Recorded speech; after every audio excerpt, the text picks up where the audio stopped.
نحمده ونصلي على رسوله الكريم أما بعد فقد قال الله تعالى في القرآن الحكيم وفي القرآن المجيد قال الله تعالى واعتصموا بحبل الله جميعا ولا تفرقوا قال النبي صلى الله عليه وسلم بالجماعة فإنما يأكل ذئب القاسية. கண்ணியத்திற்குரிய நம்மார்களின் வாரிசுகளான உலமா பெருமக்களே, சங்கையான நிர்வாக பெருமக்களே, அடுத்த தலைமுறைகளுக்கு தீனை எட்டி வைக்கும் தீனியாத்தினர்களே, பாசமிகு பெற்றோர்களே, பெரியவர்களே, நான் உங்கள் முன் பேச இருக்கும் தலைப்பு ஒற்றுமை. சர்வதேச அளவிலே இஸ்லாமிய சமூகத்தினருக்கு அது அத்தியாவசியமான ஒன்றுதான் ஒற்றுமை. ஒற்றுமை உலகிற்கு உணர்த்திய மார்க்கம் இஸ்லாம். இறைய வணக்க வழிபாடுகளிலும் ஒற்றுமைக்கு முக்கியத்துவம் தந்த மார்க்கம் இஸ்லாம்.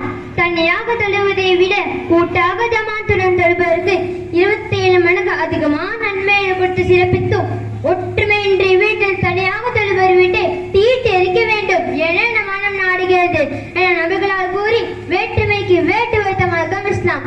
எல்லோரும் ஒற்றுமையுடன் ஒரே நேரத்தில் பிறைப்பாட்டு நோன்பு பிடிக்க வேண்டும், நோன்பு விட வேண்டும் என்று ஒற்றுமையை ஓங்கி உறக்கச் சொன்ன மார்க்கம் இஸ்லாம். ஒரே ஆடையில் ஒரே நேரத்தில் ஒன்றாக அரபாவில் ஒன்று சேர வேண்டும். அவ்வாறு அரபா செல்லாவிட்டால் ஹஜ் கிடையாது, லட்சக்கணக்கில் செலவிட்ட பணங்களும் வீணாகும் என எச்சரித்து ஒற்றுமைக்கு முக்கியத்துவம் தந்த மார்க்கம் இஸ்லாம். ஒரே ரப்பு, ஒரே இறைத்தூதர், ஒரே குர்ஆன், ஒரே கலிமா, ஒரே கிப்லா, ஒரே இறைத்தூதரின் உம்மத், ஒரே இலக்கு சூனம் என்ற உன்னத கொள்கையுடைய இஸ்லாமிய சமூகம் ஒற்றுமையின்றி பல குழுக்களாக சிறந்து கிடைப்பது எவ்வளவு பெரிய கைசேதம். ஒற்றுமை என்ற அல்லாஹ்வின் கைட்டை பற்றி பிடித்துக் கொள்ளுங்கள் என்ற இறைவசனத்தை ஓதி ஓதி ஓதிக்கொண்டே பெண் செய்கிறோம் என்றால் நம்மை விட மிகப்பெரிய நஷ்டவாளி வேற யார் இருக்க முடியும்? இந்த வசனத்தை எப்போது அமல் செய்வது? பேசுவதற்கு மட்டும்தான் இந்த வசனமா? செயல்படுவதற்கு இல்லையா? சிந்தித்து பாருங்கள். யதுல்லாஹி மஅல் ஜமாஅத்தி, அல்லாஹ்வின் உதவி ஒன்றுபடுவதில் உள்ளது. மன் அப்துல்லாஹ் இப்னு உமர் ரலியல்லாஹு அன்ஹுமா قال قال رسول الله صلى الله عليه وسلم يد الله مع الجماعة رواه البخاري وفي رواية. ஹஜ்ரத் அப்துல்லாஹ் இப்னு உமர் ரலியல்லாஹு அன்ஹு அவர்கள் அறிவிக்கிறார்கள், ரசூலுல்லாஹி ஸல்லல்லாஹு அலைஹி வஸல்லம் அவர்கள் கூறினார்கள், அல்லாஹ்வின் உதவி ஒன்றுபடுவதில் உள்ளது. என் சமூகம் வழிகேட்டிலிருந்து ஒன்றிணையாது. யார் ஒன்றுபடுவதிலிருந்து விலகி தனித்திருப்பாரோ அவர் நரகிலும் தனித்திருப்பார். அல்லாஹ் படையினங்களில் நம்மை ஒன்று சேர்க்கும் பணியான வார்த்தைகளை கொண்டே அழைக்கின்றான். ஈயாக்க நஅபுது வ ஈயாக்க நஸ்தஈன் என்று நம்மை ஒன்றுபடுத்தி ஒற்றுமையின் அவசியத்தை வலியுறுத்தியுள்ளான். நம் பேரை கொண்டு வம்ச பேரை கொண்டு பிரிக்க அவன் விரும்பவில்லை. அல்லாஹ்வின் மீதே நம்பிக்கை கொண்டவரே என்று நம்மை ஒன்றுபட்டு அழைக்கும்படி கற்றுக் கொடுக்கின்றான். முஹாஜிர்கள் அன்சாரிகள் ஒற்றுமை காரணமாக மதீனா மாநகரம் இஸ்லாமிய சாம்ராஜ்யத்தின் தலைநகரமானது. பத்ரில் 313 நபரின் ஒற்றுமை காரணமாக 1000 காஃபிர்களையும், ஹந்தகில் 6 முஸ்லிம்கள் 3000 நபர்களையும் மூத்தா போரில் வெற்றியடைந்தார்கள். ஆனால் இன்று நம்மிடம் பலமும் வசதியும் இருந்தும் ஒற்றுமை இல்லாதால் பலேனம் என்று கிடைக்கின்றோம். ஒற்றுமையிலே சண்டையிட்டதால் புதுமிக்க எல்லத்திற்கு எது என்று அறிவதை இழந்தோம். ஸ்பெயினில் 800 வருட இஸ்லாமிய ஆட்சியை இழந்தோம். ஈராக்கில் முஸ்லிம்களின் வேறுபாட்டினால் தாத்தாலியர்களின் அட்டுழியம் அதிகமானது. ஒற்றுமையின்மையால் ஹிலாபத்தில் இருந்தோம். இன்னும் பல இஸ்லாமிய நாடுகளின் யுத்தங்களினால் முஸ்லிம்களின் உயிர்களையும் உடைமைகளையும் இழக்கின்றோம். இது போன்ற பல்வேறு நஷ்டங்களை மார்க்க ரீதியிலும் உலக ரீதியிலும் சந்தித்துக் கொண்டிருக்கின்றோம். போதும் போதும், அட நஷ்டங்கள் எல்லாம் போதும். இனிமேலாவது ஒற்றுமையை கடைபிடித்து இறையுடன் வெற்றிகளை பறிக்க விட வேண்டும். இன்னமல் அனைவரும் சகோதரர்கள் என்ற மேல்வாக்க வேண்டும். நமக்கு மத்தியில் உள்ள பகைமை, குரோதம், விரோதம், ஈகோ இவைகள் எல்லாம் விட்டு ஒற்றுமை இருக்க வேண்டும். நமக்கு மத்தியில் பிளவு ஏற்பட்டால் இஸ்லாமிய எதிரிகளுக்கும் ஷைத்தானுக்கும் ரொம்ப சந்தோஷம். நம்மை சேரவிடாமல் பிரித்து வைக்கும் சூழ்ச்சிகளை செய்கிறார்கள். அல்லாஹ் நபியும் அதிகமாக ஒற்றுமையை அளித்துள்ளார்கள். நம் நபி ஸல்லல்லாஹு அலைஹி வஸல்லம் அவர்கள் மதீனாவுக்கு வருவதற்கு முன் அங்கே உள்ள அவுஸ் அஸ்ரஜில் கூட்டத்தாருக்கு மத்தியில் சண்டை சச்சரவு ஏற்பட்டு நெடுங்காலமாக இரு பிரிவினராக வேறுபட்டு பிரிந்தார்கள். யூதர்கள் பிரச்சனையை எண்ணெய் விட்டு பற்ற வைத்துக் கொண்டே இருந்தார்கள். அவர்களின் பிரச்சனையில் யூதர்கள் குளிர்காண்டு வந்தார்கள். எப்போ நபி ஸல்லல்லாஹு அலைஹி வஸல்லம் அவர்கள் மதீனா வந்தார்களோ அவுஸ் அஸ்ரஜ் இரு கூட்டத்தாருக்கு மத்தியில் ஒற்றுமை ஏற்படுத்தினார்கள். இதை பற்றி அல்லாஹ் குர்ஆனில் அவர்களின் உள்ளங்களை அன்பினால் ஏற்றோம்.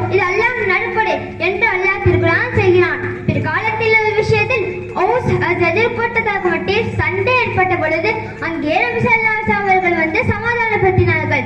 பின்பு கேட்டார்கள், ஐயாவுல் ஜாஹிலியா என்னும் அறியாமை காலத்தில் இருக்கிறீர்கள் என்று எச்சரித்தார்கள். ஃபலா தனாஸவ் ஃபதக்ஷலு வதல்ஹப ரீஹுக்கும், உங்களுக்கு மத்தியில் தர்க்கம் செய்து பேசி விடாதீர்கள், உங்கள் வலிமை போய்விடும் என்று அல்லாஹ் திருக்குர்ஆன் சொல்கிறான். பிளவுபட்ட சிதறி விடுவீர்கள், கண்ணியத்தையும் வலிமையும் இழந்து விடுவீர்கள் என்று அல்லாஹ் எச்சரிக்கிறான் என்றால் பிரிவினைவாதமும் ஒற்றுமையில்லாதும் எவ்வளவு மோசமானது என்பதை உணர முடியும்.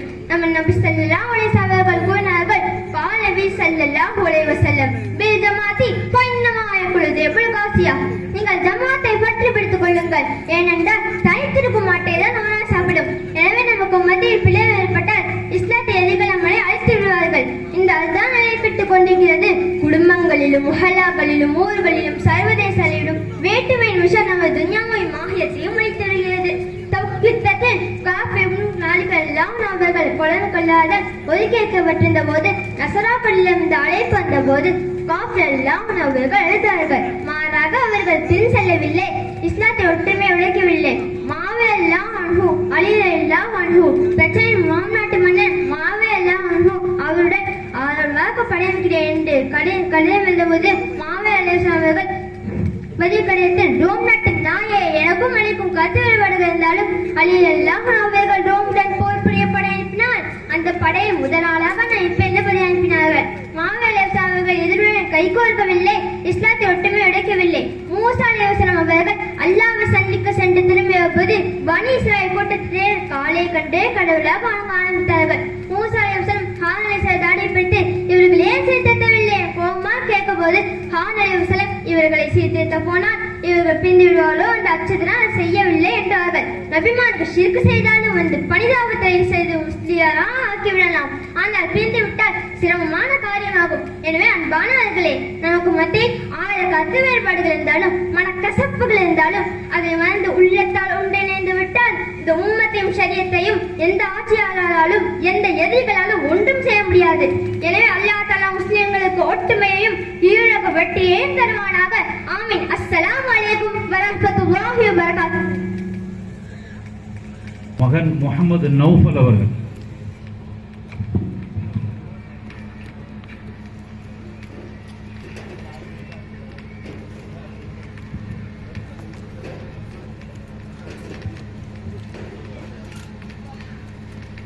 அடுத்த அழகன்குளம் சபீர் அகமது மகன் முகமது சைஃபுத்தீன் இந்த ரெடியாகி.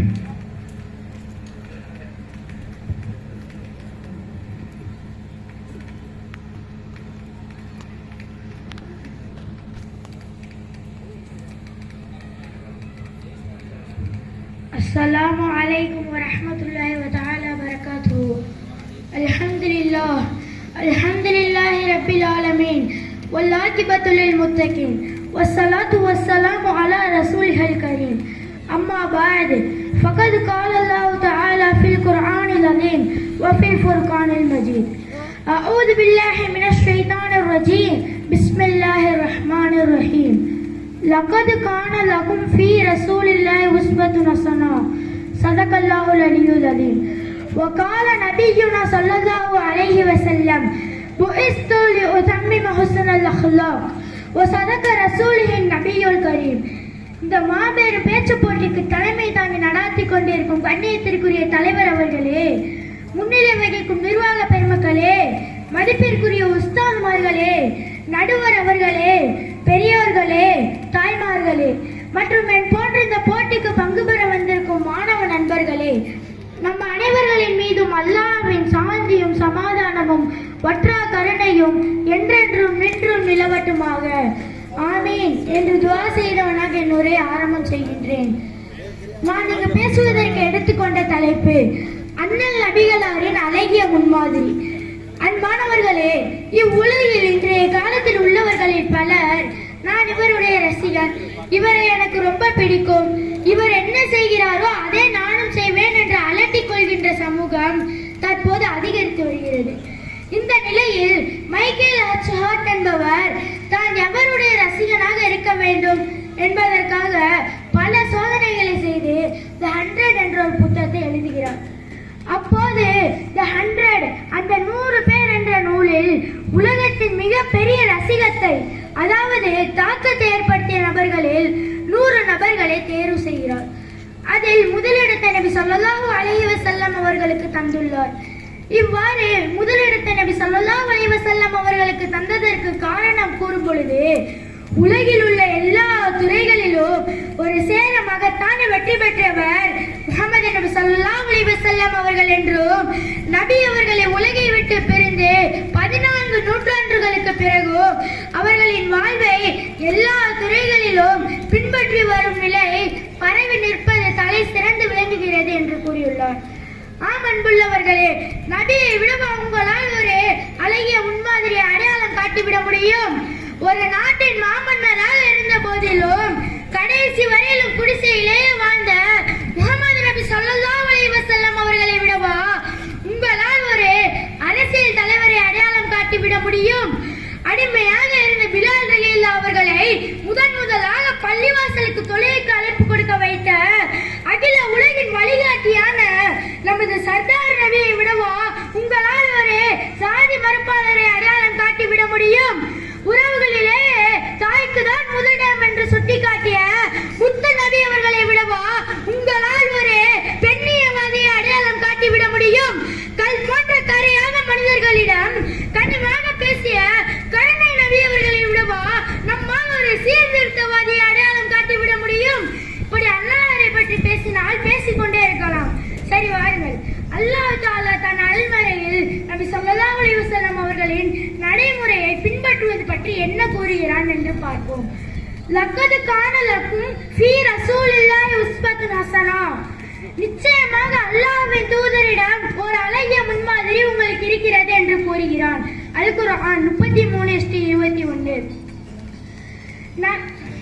அன்பானவர்களே, இவ்வுலகில் வாழ்ந்த எந்த தலைவர்களுடையதும் அல்லது எந்த மதகுருமார்களுடையதும் அல்லது எந்த வரலாற்று நாயகர்களுடைய வரலாறும் இவ்வளவு நுணுக்கமாக ஆதாரபூர்வமாக பதிவு செய்யப்பட்டதில்லை. மேலும் மனித வாழ்வோடு சம்பந்தப்பட்ட எல்லா துறைகளிலும் இவர்களுடைய வாழ்வில் இருந்து ஒரு அழகிய முன்மாதிரியை காண முடிகிறது. நபி அவர்கள் அறிவித்ததாக மாலிக் ரலியல்லாஹு அவர்கள் கூறுகிறார்கள், நான் நற்குணத்தை முழுமையாக்க அனுப்பப்பட்டுள்ளேன் என்று நபி ஸல்லல்லாஹு அலைஹி வஸல்லம் அவர்கள் கூறினார்கள்.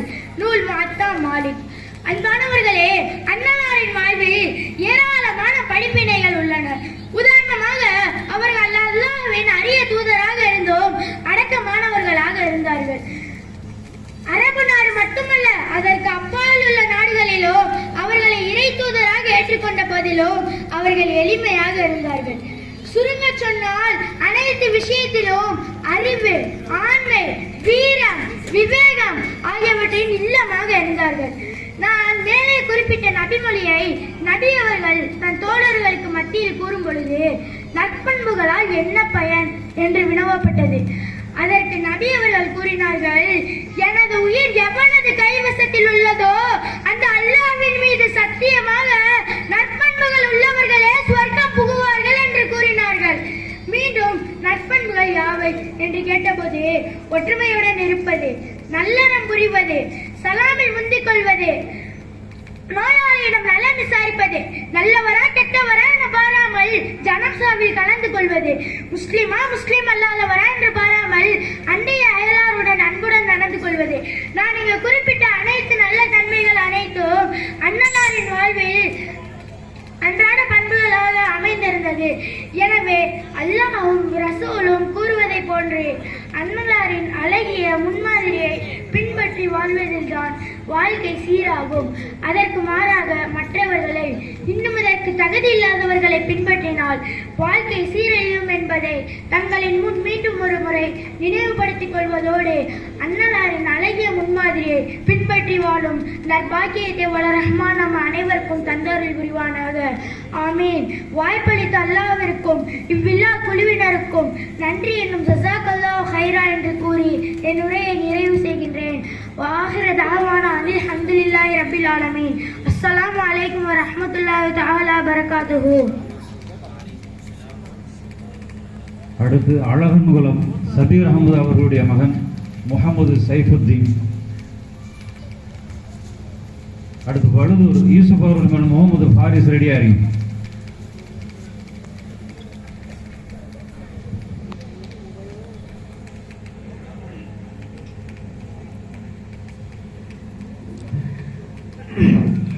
السلام عليكم ورحمة الله تعالى وبركاته. نحمده ونصلي على رسول الكريم. أما بعد فقد قال الله تعالى في القرآن العليم وفي القرآن المجيد بعد أعوذ بالله من الشيطان الرجيم بفضل بسم الله الرحمن الرحيم رضي الله عنه ورضوا عنه. قال النبي صلى الله عليه وسلم أصحابك النجوم فبأيه اهتديتم. இறை அருள் நிறைந்த இந்த இனிய சபையிலே கூடியிருக்கும் சங்கைக்குரிய உலமா பெருமக்களே, அருமை பெரியோர்களே, தாய்மார்களே, எனது வாலிப நண்பர்களே, நான் இன்று சஹாபாக்களின் வரலாறு பற்றிய தலைப்பை எடுத்து உங்கள் முன்னால் பேச வந்திருக்கின்றேன். சஹாபாக்கள் என்றால் யார்? அரபி மொழியில் சஹாபா என்பது நண்பர்கள், தோழர்கள் என பொருள்படும். இது பன்மை வடிவமாகும். இதன் ஒருமை வடிவு சஹாபி என சொல்லப்படும். இஸ்லாத்தில் சஹாபாக்கள் நபிகள் நாயகம் ஸல்லல்லாஹு அலைஹி வஸல்லம் அவர்களின் தோழர்களை குறிக்கும். ஒருவர் சஹாபா என அழைக்கப்பட்டு பின்வரும் தொகுதிகள் வரையறை செய்யப்படுகிறது. நபிகள் நாயகம் ஸல்லல்லாஹு அலைஹி வஸல்லம் அவர்கள் வாழ்ந்த காலத்தில் வாழ்ந்த அன்னவர்களை நேரடியாக தமது கண்களினால் பார்த்து அவர்களை விசுவாசம் கொண்டு கடைசி வரை முஸ்லிமாகவே வாழ்ந்து மரணித்தவர்களை சஹாபாக்கள் என்று சொல்கிறோம். சஹாபாக்களின் அந்தஸ்து. இஸ்லாத்தில் சஹாபாக்கள் நபிமார்களுக்கு அடுத்தபடியான மிக உயர்ந்த அந்தஸ்தில் வைத்து கருதப்படுகின்றன. அவர்களிலும் சில சஹாபாக்கள் சிலரை விட மிக உயர்ந்த அந்தஸ்தில் வைத்து கருதப்படுகின்றன. நபிகள் நாயகம் ஸல்லல்லாஹு அலைஹி வஸல்லம் அவர்களால் சொர்க்கவாதிகள் என்று உலகில் வைத்து சுபசோபனம் சொல்லப்பட்டு 10 சஹாபாக்கள் ஹஜ்ரத் அபூபக்கர் சித்திக் ரலியல்லாஹு தஆலா அன்ஹு, ஹஜ்ரத் உமர் ஃபாரூக் ரலியல்லாஹு தஆலா அன்ஹு, ஹஜ்ரத் உஸ்மான் கனி ரலியல்லாஹு தஆலா அன்ஹு, ஹஜ்ரத் அலி ரலியல்லாஹு தஆலா அன்ஹு, ஹஜ்ரத் தல்ஹா ரலியல்லாஹு தஆலா அன்ஹு, ஹஜ்ரத் சுபைர் ரலியல்லாஹு தஆலா அன்ஹு, ஹஜ்ரத் அப்துல் ரஹ்மான் இப்னு அவுப் ரலியல்லாஹு தஆலா அன்ஹு, ஹஜ்ரத் சப்த் பின் அபி வக்காஸ் ரலியல்லாஹு தஆலா அன்ஹு, ஹஜ்ரத் சயீத் ரலியல்லாஹு தஆலா அன்ஹு, ஹஜ்ரத் அபூ உபைதா ரலியல்லாஹு அன்ஹு அவர்கள் ஆவார். இவர்களை பிரதம அந்தஸ்தில் வைத்து கருதப்படுகின்றனர். இந்த 10 சஹாபாக்களிலேயே இந்த 4 சஹாபாக்கள் பிரசித்தி பெற்றவர்கள். அவர்கள் ஹஜ்ரத் அபூபக்கர் சித்திக் ரலியல்லாஹு தஆலா அன்ஹு, ஹஜ்ரத் உமர் ஃபாரூக் ரலியல்லாஹு தஆலா அன்ஹு, ஹஜ்ரத் உஸ்மான் கனி ரலியல்லாஹு தஆலா அன்ஹு, ஹஜ்ரத் அலி ரலியல்லாஹு தஆலா அவர்கள் ஆவார். சஹாபாக்களின் இஸ்லாமிய சேவை. இஸ்லாம் வளர்ச்சிக்கும் இஸ்லாம் முழு உலகமும் பரவதற்கும் தொண்டு சொல்லி முடிக்க முடியாது. அது மட்டுமல்ல, இறை வேதமாகிய குர்ஆனையும் நபிகள் நாயகம் ஸல்லல்லாஹு அலைஹி வஸல்லம் அவர்களின் புனித வார்த்தைகளான ஹதீஸ்களையும் பாதுகாத்து அடுத்த தலைமுறைகளுக்கு வந்து கொடுத்தவர் சஹாபாக்களே தான். சஹாபாக்களின் சிறப்பு. சஹாபாக்களின் சிறப்புகளை கூற நிறைய குர்ஆன் வசனங்களும் ஹதீஸ்களும் உள்ளன. அதில் சில கண்மணி நாயகம் ஸல்லல்லாஹு அலைஹி வஸல்லம் அவர்கள் தோழர்களை திட்டாதீர்கள், ஏனெனில் உங்களில் ஒருவர் உஹது மலையிலும் தங்கத்தை இறைவழியில் செலவு செய்தாலும் செலவு செய்த ஒரு கைக்குவேர் அதில் பாதி அளவு கூட அவரது தர்மத்தை எட்டாது. கண்மணி நாயகம் ஸல்லல்லாஹு அலைஹி வஸல்லம் அவர்கள் கூறினார்கள், என் தோழர்கள் விஷயத்தில் அல்லாஹ்வை அஞ்சுங்கள், என் தோழர்கள் விஷயத்தில் அல்லாஹ்வை அஞ்சுங்கள். எனக்கு பின் அவர்களை உங்கள் பேச்சுக்கு ஆளாக்கிக் கொள்ளாதீர்கள். எவர் அவரை கோபிப்பாரோ அவர் என்னை கோபிப்பார், எவர் அவரை நேசிக்கின்றாரோ அவர் என்னை நேசிப்பார், எவர் அவரை நோபிலே செய்வாரோ அவர் என்னை நோபிலே செய்வார்கள். என்னை நோபிலே செய்பவர் அல்லாஹ்வை நோபிலே செய்பவர், அல்லாஹ்வை நோபிலே செய்பவர் அவர்களை அல்லாஹ் வேதனை புரிவானாக. மேற்கூறிய வசனத்தில் இருந்து சஹாபாக்களை பற்றி இறைவன் இப்படி கூறுகிறான், ரலியல்லாஹு அன்ஹு வரலு அன்ஹு. அவர்களை அல்லாஹ் பொருந்திக் கொண்டான், அவர்களும் அவனை பொருந்திக் கொண்டார்கள். கண்மணி நாயகம் ஸல்லல்லாஹு அலைஹி வஸல்லம் அவர்கள் கூறினார்கள், அஸ்ஹாபி கன்ஜு ஃபபிஐஹி இஹ்ததைத்தும். என் தோழர்கள் நட்சத்திரங்களை போன்றவர்கள், அவர்கள் யாரை பின்பற்றினாலும் நீங்கள் நேர்வழி பெறுவீர்கள். அன்பு சபையோர்களே, எனக்கு கொடுக்கப்பட்ட நேரத்தின் நலன் கருதி முக்கிய 4 ஹலீஃபாக்களை பற்றி நான் கூற விரும்புகிறேன். முதல் ஹலீஃபா அபூபக்கர் சித்திக் ரலியல்லாஹு தஆலா அவர்களை பற்றி கூறட்டுமா? அப்துல்லா என்பது அவர்களின் பெயர் எனும், அபூபக்கர் என்பது காரண பெயர் கொண்டாகும், அபு கஹாபா என்பது அவர்களின் தகப்பன் பெயர். இவர்களும் குறைஷியாரே. நபிகள் நாயகம் ஸல்லல்லாஹு அலைஹி வஸல்லம் அவர்கள் இவர்களுக்கு சுமார் 2.25 வருடம் புரிந்தவர்கள். நபித்துக்கு முன்னால் இருந்து நபிகள் நாயகம் ஸல்லல்லாஹு அலைஹி வஸல்லம் அவர்கள் இவர்களுக்கு நண்பர். ஆண்களில் முதலாக விசுவாசம் கொண்டவர் நபிகள் நாயகம் ஸல்லல்லாஹு அலைஹி வஸல்லம் அவர்களின் தோழர்களில் மேல் கண்ணியமும் கௌரவமும் பெற்றவர்கள். வயதிலும் தோழர்களில் பெரியவர் ஏழைகளின் நண்பர். அபூபக்கர் சித்திக் ரலியல்லாஹு தஆலா அன்ஹு அவர்கள் கூறினார்கள், நல்சனங்களே, உங்களை நான் கலீஃபாவாக இன்று தேர்ந்தெடுக்கப்பட்டுள்ளேன். ஆனால் உங்களை நான் மேல்பட்டவன என்னை கூறிக்கொள்ள முடியாது. அபூபக்கர் சித்திக் ரலியல்லாஹு தஆலா அன்ஹு அவர்களின் மறைவு 2ஆம் வருடமும் 3ஆம் மாதமும் 13ஆம் நாட்களும் ஆட்சி புரிந்துவிட்டது. அபூபக்கர் சித்திக் ரலியல்லாஹு தஆலா அன்ஹு அவர்கள் இதற்கு 13ஆம் ஆண்டு ஜமாத்துல் ஆஹிர் மாதம் 23ஆம் தேதி கிபி 633 ஆகஸ்ட் 23ஆம் தேதி கடந்த 63 வயதில் சொர்க்க பாதை அடைந்தார்கள். அன்னார் ஆயிஷா ரலியல்லாஹு அன்ஹா அவர்களின் அறையில் நபிகள் நாயகம் ஸல்லல்லாஹு அலைஹி வஸல்லம் அவர்களின் கபருக்கு அருகில் நல்லடக்கம் செய்யப்பட்டார்கள். இரண்டாவதாக உமர் ஃபாரூக் ரலியல்லாஹு அன்ஹு அவர்களை பற்றி கொள்ளுமா. கத்தாப் என்பது இவர்களின் தகப்பன் பெயர், அபுஹப்ஸ் என்பது காரண பெயர், ஃபாரூக் என்பது சிறப்பு பெயர். இவர்களும் குரேஷியாரே. முதலாம் கலீஃபா நோய்வாய்ப்பட்டிருக்கும் பொழுது மற்றவர்களுடன் ஆலோசித்து உமர் இப்னு கத்தாப் ரலியல்லாஹு அன்ஹு அவர்களை கலீஃபாவாக தேர்ந்தெடுத்தார்கள். உமர் ஃபாரூக் ரலியல்லாஹு அன்ஹு அவர்கள் வீரம், தீரம், வன்மை ஆகியவற்றில் சிந்து பெற்றவர்கள். உமர் ஃபாரூக் ரலியல்லாஹு அன்ஹு அவர்கள் முதலில் நபித்துவத்தை அங்கீகரிக்கவில்லை. இறைவழியில் தனது சகோதரிடமிருந்து குர்ஆன் எழுதியிருந்த ஒரு கடிதத்தை வாசித்த பின் உண்மை பதிந்தது. பின்னர் இஸ்லாமை தழுவினார். இவர்கள் இஸ்லாமை தழுவியதால் இஸ்லாமியர்களுக்கு பலம் அதிகரித்தது. நீதி ஒழுவா நெறிமுறையில் இறைவனின் நல்லாட்சி நடத்திய நாயகன் பகைத்தவரை பணிய வைத்து, திகைத்தவரை தெளிய வைத்து, பசித்தவரை புசிக்க வைத்து, அழுதவரை சிரிக்க வைத்து, அந்த சிரிப்பில் தனது இறைவனின் பொருத்தத்தை கண்ட வித்தர்கள் உமர் ஃபாரூக் ரலியல்லாஹு அன்ஹு அவர்கள். இவர்களின் ஆட்சி காலம் 10 வருடங்களும் 6 மாதங்களும் ஆகும். அல்லாஹ் அவர்களுக்கு அருள் புரிவானாக. மூன்றாவதாக உஸ்மான் கலீல் ரலியல்லாஹு அன்ஹு அவர்களை பற்றி கூறட்டுமா. 2ஆம் கலீஃபா மறைவை அடுத்து 3ஆம் கலீஃபாவாக சொர்க்கவாதிகள் என்று சுப செய்தி கூறப்பட்டவர்களின் ஒருவர் உஸ்மான் ரலியல்லாஹு அன்ஹுவை தேர்ந்தெடுத்தார்கள். இவர்களை கலீஃபாவாக தேர்ந்தெடுக்கப்பட்ட பின்பு பிரசங்க மேடை மீது ஏறி நின்று செல்வ பெருக்கத்தால் இஸ்லாமியர்களின் நடத்தி அறிந்து நற்கிருபைகளை எடுத்துக்கொண்டார்கள். இவர்கள் நற்கிருபைகளை எடுத்துக்கொண்டார்களா, அதனால இஸ்லாமியர்களுக்கு பலம் அதிகரித்தது. 4வது கலீஃபாவாக அலி ரலியல்லாஹு அன்ஹு அவர்களை பற்றி கூறட்டுமா. அப்துல் முத்தலிஃபின் மகன் அப்துல்லாவின் மகனான நபிகள் நாயகம் ஸல்லல்லாஹு அலைஹி வஸல்லம் அவர்கள் பிறந்த தேதியிலிருந்து 32 வருடங்களுக்கு பின்பு இவர்கள் பிறந்தார்கள். அலி ரலியல்லாஹு அன்ஹு அவர்கள் அலி ரலியல்லாஹு அன்ஹு அவர்கள் மாணவின் மடிமகளான ஃபாத்திமா நாயகி தனது 21 வயதில் மனம் புரிந்து விட்டார்கள். அடுத்தடுத்த வருடங்களுக்கு பின்பு ஹசன், ஹுசைன் என்ற 2 மக்கள் சிறுவங்களை பெற்றெடுத்தார்கள். நபிகள் நாயகம் ஸல்லல்லாஹு அலைஹி வஸல்லம் அவர்கள் தந்தை அப்துல்லாவின் ஒரே தாயின் வயிற்றில் பிறந்தவர் அபு தாலிப். அவர்கள் 4 ஆண் மகளில் இறுதியாக பிறந்தவர்கள் அலி ரலியல்லாஹு அன்ஹு.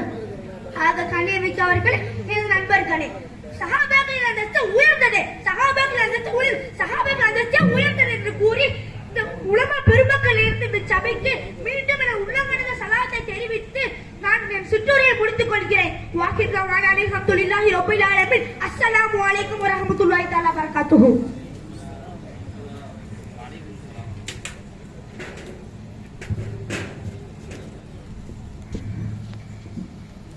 இங்கு அமர்ந்திருக்கக்கூடிய உங்கள் அனைவர்களின் பதிலை எதிர்பார்த்து சொன்னவனாக அஸ்ஸலாமு அலைக்கும் வரஹ்மத்துல்லாஹி தஆலா பரகாத்துஹு.